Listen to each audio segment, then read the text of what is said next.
Ukraynanyň Gorunmak ministri Aleksey Reznikov özüniň internet sahypasyndaky berýän habaryna görä, biziň düşmanymyz bolan Russiýa döwletiniň biziň topraklarymyzy basyp almaklary üçin duýdansyz hüjüm etmesi netijesinde biziň düşmana garşy olanan iň gowy ýaragymyz Türkiýe döwletiniň öndüren Bayraktar TB2 adamsyz howa uçury bolup durýar diýip belläp geçýär.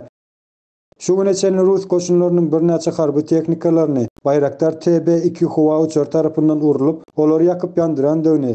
Şeýle hem Rus koşunlarynyň bir näçe gezek ýa-da çekilmäge mejbur edendigini aýdyp, Türkiýe döwletine özüniň minnetdarlygyny bildirdi we ýene de bir näçe san Bayraktar TB2 howa uçur alynjakdygy baradaky maglumatyny ýetirdi.